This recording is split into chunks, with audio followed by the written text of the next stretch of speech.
है कि जल्दी से अभी जो आने वाला समय है उसमें नीतीश कुमार जी इस्तीफा दे देंगे, वहाँ बीजेपी से गठबंधन तोड़ लेंगे, एनडीए की सरकार गिर जाएगी बिहार के अंदर और नीतीश जी कांग्रेस के साथ आने वाले। क्या लगेगा? पिछले 20 साल में कितनी बार अगला आदमी पलटी मार चुका है। अब लोकतंत्र को बचाने के लिए अगर पलटी नहीं मारेंगे तो क्या करेंगे? वो खुद कहते हैं अंत भला तो सब भला। तो नीतीश कुमार जी ने तय कर लिया है कि भारतीय जनता पार्टी को देश की सत्ता से उठाकर बाहर फेंकना है। दूसरी बात ये कि अमित शाह जी ने पूरे बिहार को कंट्रोल कर रखा था, हाईजेक कर रखा था, अपने हिसाब से चला रहे थे, बिहार की जनता को तंग कर दिया था इन्होंने। इसीलिए नीतीश कुमार जी ने पैर जो है अपने वापस लेने का फैसला किया है। एनडीए की जो गठबंधन है वो बिहार के अंदर टूट चुका है पूरी तरीके से, बौखलाई हुई है बीजेपी। धीरे धीरे केंद्र में भी सरकार गिर जाएगी क्योंकि सारे दल अपना समर्थन वापस ले लेंगे। और आने वाले समय में नीतीश कुमार जी महागठबंधन इंडिया के साथ खड़े होकर बिहार में अपनी सरकार बनवाएंगे, नई सरकार का गठन कराएंगे और देश के प्रधानमंत्री बनेंगे। देखिए नीतीश जी पलटी मार चुके हैं और ये बात भारतीय जनता पार्टी को भी बखूबी पता है और देश के लोगों को भी पता है, उनके पार्टी के नेताओं को भी पता है। अब नीतीश जी की पार्टी टूट रही है, धीरे धीरे उनके विधायक, उनके सांसद टूट रहे हैं। वो किसकी तरफ जाएंगे? कांग्रेस की तरफ आएंगे। इसलिए आएंगे क्योंकि उन्हें पता है कि अगर देश के अंदर कोई भी सही व्यक्ति है तो वो राहुल गांधी जी उनके साथ खड़े होना है। तो मुझे लगता है कि इससे पहले बीजेपी उनके सांसदों को पैसों से खरीद ले, नीतीश कुमार जी को कांग्रेस में आ जाना चाहिए, अपनी पार्टी का पूरा जो है समर्पित कर देना चाहिए कांग्रेस पार्टी को। तो मुझे लगता है कि जल्दी से अभी जो आने वाला समय है उसमें नीतीश कुमार जी इस्तीफा दे देंगे, वहाँ बीजेपी से गठबंधन तोड़ लेंगे, एनडीए की सरकार गिर जाएगी बिहार के अंदर और नीतीश जी कांग्रेस के साथ आने वाले। लेकिन क्या लग रहा है नीतीश कुमार जी देखिए दिल्ली आए, अमित शाह जी नहीं मिले उनसे, मोदी जी भी नहीं मिले, कहा ये भी जा रहा है और कांग्रेस के कई बड़े नेताओं से मिल लिए। देखिए खामोशी कुछ तो कहेगी और चाचा की खामोशी ने हमेशा कुछ ना कुछ राजनीति में उथल पुथल की है। तो नरेंद्र मोदी और अमित शाह भी डरे हुए हैं, इसलिए वो नहीं मिले नीतीश जी से। उन्हें पता है कि नीतीश जी कहीं अपना इस्तीफा ना दे, उन्हें डर लग रहा है कि कहीं नीतीश जी ये ना बोले कि मुझे अब आपकी पार्टी के साथ गठबंधन नहीं चाहिए, आपने बाबा साहब का अपमान किया। तो अब नीतीश जी से डरकर अमित शाह जी और नरेंद्र मोदी उनसे नहीं मिल रहे हैं। तो नीतीश जी दिल्ली नरेंद्र मोदी से मिलने नहीं आए थे, नीतीश जी तो कांग्रेस के नेताओं से मिलने आए थे। तो सोचा चलिए मिल ही लेते हैं, इतने फोन कर लिए हैं नरेंद्र मोदी और अमित शाह ने, इनके तमाम नेताओं सांसदों ने, तो एक बार मिलते चलते हैं। लेकिन उन्होंने यहाँ पर भी अपना स्वाभिमान दिखा दिया क्योंकि ये जुटे हुए हैं कि कैसे नीतीश कुमार जी को हटाकर बिहार से और जीताराम मांझी जी को सीएम बनाया जाए। और ये बात नीतीश जी को बखूबी पता है कि अब उनका जो सिक्का है नीतीश कुमार के बाद कौन हो सकता है नया चेहरा? तेजस्वी यादव अब ज्यादा उभर कर आएंगे? जी बिल्कुल, इंडिया अलायंस की जो सरकार है उसमें तेजस्वी यादव को ही मुख्य चेहरा माना जा रहा है, नीतीश जी के समर्थन से माना जा रहा है। और हो सकता है कि नीतीश जी जो है वो अपना पूरा समर्थन तेजस्वी यादव को दे दे। देखिए कांग्रेस ने हमेशा से नीतीश जी को ऑफर किया था कि वो पार्टी में आए, फ्यूचर में उनको जो है, देखिए राहुल गांधी जी को कभी भी पीएम पद से इतना कुछ अटैचमेंट नहीं रहा, लेकिन वो देश की जनता के लिए काम करना चाहते हैं, वो पीएम पद को हमेशा किसी न किसी को सौंप देते हैं। तो अगर नीतीश जी हमारी पार्टी में आते हैं, हमारे तमाम नेताओं के साथ मिलते हैं, तो नीतीश जी को सीएम का ऑफर भी, पीएम का ऑफर भी दे सकते हैं हम लोग। लेकिन क्या लगता है देखिए बिहार में अब चुनाव है और चुनाव से ठीक पहले ऐसी राजनीति होना कि पलट जाएंगे, अब सरकार बदल जाएगी, क्या दर्शा? देखिए राजनीति में तो बड़ा उलटफेर हो चुका है। तेजस्वी यादव तो योजनाएं बट रहे हैं और नीतीश जी शांत मौन बैठे हुए, कुछ नहीं बोल रहे तेजस्वी यादव को। तेजस्वी यादव से मिलने जाते हैं, तेजस्वी यादव कार ड्राइव करके नीतीश जी से मिलने जाते हैं, नीतीश जी दिल्ली आते हैं तो नरेंद्र मोदी अमित शाह नहीं मिलते, और जब नरेंद्र मोदी और अमित शाह नीतीश जी को कॉल करते तो नीतीश जी फोन नहीं उठाते। तो आखिर राजनीति में चल क्या रहा है? मोतीलाल नेहरू मार्ग पे पूरे सांसद, पूरे देश के लोगों को बुलाकर इन्होंने बैठक बिठाई थी कि कैसे भी नीतीश चाचा के हाथ पैर जोड़िए, मनाइए, लेकिन नीतीश जी वहां भी नहीं पहुंचे। अब चाय बिस्किट खा के सब घर तो चले गए, लेकिन सवाल ये है कि उस चाय पर जो चर्चा हुई उससे क्या नीतीश जी को फर्क पड़ता है? नीतीश जी को कोई फर्क नहीं पड़ता क्योंकि उन्होंने मन बना लिया इंडिया अलायंस में शामिल। क्या लग रहा है क्या ये अम्बेडकर जी का जो अपमान हुआ उसको लेकर कहीं? बिल्कुल, अम्बेडकर जी के अपमान पर किया है नीतीश जी ने ये, क्योंकि उन्होंने फोटो जब ट्वीट कर दी तो इससे समझ में आ गया कि मुद्दा क्या है। और दूसरी बात ये कि अमित शाह जी ने पूरे बिहार को कंट्रोल कर रखा था, हाईजेक कर रखा था, अपने हिसाब से चला रहे थे, बिहार की जनता को तंग कर दिया था इन्होंने। इसीलिए नीतीश कुमार जी ने पैर जो है अपने वापस लेने का फैसला किया है। इस एनडीए की जो गठबंधन है वो बिहार के अंदर टूट चुका है पूरी तरीके से, बौखलाई हुई है बीजेपी। धीरे धीरे केंद्र में भी सरकार गिर जाएगी क्योंकि सारे दल अपना समर्थन वापस ले लेंगे। मुझे लगता है पशुपति पारस के बाद धीरे धीरे बिहार के अंदर सब सारे दल अपना अपना जो समर्थन है वो वापस लेने पे, सांसद इधर उधर भागने की कगार पे हैं। तो अब नीतीश जी के हाथ में कमाना है कि वो कांग्रेस में अगर आ जाते हैं तो उनकी राजनीति जो है वो कायम रह जाएगी, वरना नीतीश जी का कोई अस्तित्व नहीं रह जाएगा। आप कह रही हैं कि कांग्रेस में आ जाए, क्या लग रहा है क्या नीतीश कुमार के ऊपर अभी भी कोई दबाव है? देखिए अभी तो कोई दबाव नहीं है, वो देखिए चुप है वो, ये तो मौन आज तक वो जब भी मैं राजनीति में उथल पुथल हुई है तो मौन इसलिए है क्योंकि वो उचित समय का और उचित चीज का इंतजार कर रहे हैं। वो सोच रहे हैं कि अगर क्या करूं, पार्टी को ही घुसा दूं इसमें, या फिर मैं क्या करूं वहां पर नरेंद्र मोदी और अमित शाह के साथ रह के अपना करियर दांव पर लगा दूं। तो नीतीश जी समय ले रहे हैं, समय लीजिए, क्योंकि समय लेकर इंसान सोच पाता है। नीतीश जी हर बार तुरंत पलट जाते हैं, फिर वापस आते हैं, फिर जाते हैं, फिर आते हैं, तो जाने आने की प्रक्रिया इस बार विराम लगाने वाले हैं वो, इसलिए वो सोचने का समय ले रहे हैं और कांग्रेस ने पूरा समय उनको दिया है। क्या लग रहा है जैसे महाराष्ट्र में देखिए सीएम बदल गए, कहा जा रहा था कि दूसरे बनेंगे, लेकिन बने दूसरे। क्या लग रहा है कि बिहार की राजनीति में भी कुछ ऐसा ही देखने को मिलेगा? देखिए, बिहार की राजनीति में भी यही है कि तेजस्वी यादव को जब सीएम बना देंगे, जबकि सबको लग रहा है कि नीतीश जी खुद सीएम पद पर कार्यरत रहेंगे इंडिया अलायंस में आके, लेकिन ऐसा नहीं है। तेजस्वी यादव युवा चाह रहे हैं और उसका समर्थन नीतीश जी पहले ही दे चुके हैं। ये आंतरिक बात है और मुझे लगता है कि जल्द ही तेजस्वी यादव को सीएम अनाउंस कर दिया जाएगा। और चुनाव से मात्र 10, 11, 12 महीने पहले ही इस तरीके की चीजें राजनीति में उथल पुथल ये साफ अंदेशा देती है कि एनडीए की सरकार किसी भी कीमत पर इस बार बिहार में नहीं बनने देंगे।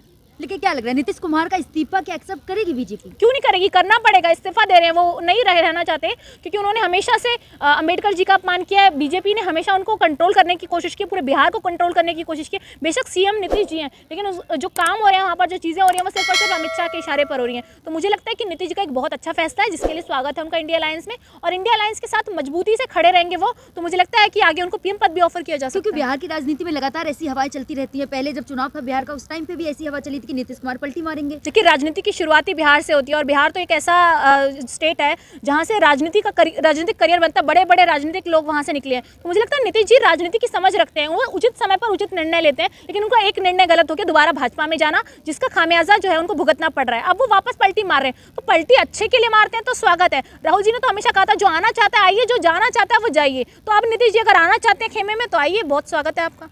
क्या लग रहा है, अब जो नीतीश कुमार जी पलटी मारेंगे तो कितने विधायक आएंगे इधर? क्योंकि देखिए कई विधायक तो ऐसे हैं जो बीजेपी, देखिए ये तो कहना मुश्किल होगा, समझ ये नहीं आ रहा कि बीजेपी वाले कितने पैसे से कितने सांसदों, कितने विधायकों को खरीदने की कोशिश करेंगे। लेकिन बात यह है, मुद्दा यह है कि नरेंद्र मोदी जी चाहे कितने भी पैसे खर्च कर ले, इस बार विधायक टूटने वाले नहीं है, क्योंकि कांग्रेस पार्टी देश के साथ खड़ी है। ये बात उनके लोगों को भी समझ में आ चुकी है कि नीतीश जी का अब अस्तित्व बचा नहीं है। अब नीतीश जी अगर कहीं से चमक सकते हैं, उनकी राजनीति कायम रह सकती है, तो वो सिर्फ और सिर्फ कांग्रेस में शामिल होकर। क्या लग रहा है, नीतीश कुमार क्या पलटी मार जाएंगे? पलटू चाचा कहा। अब नीतीश कुमार जी के विषय में अभी बताना पड़ेगा।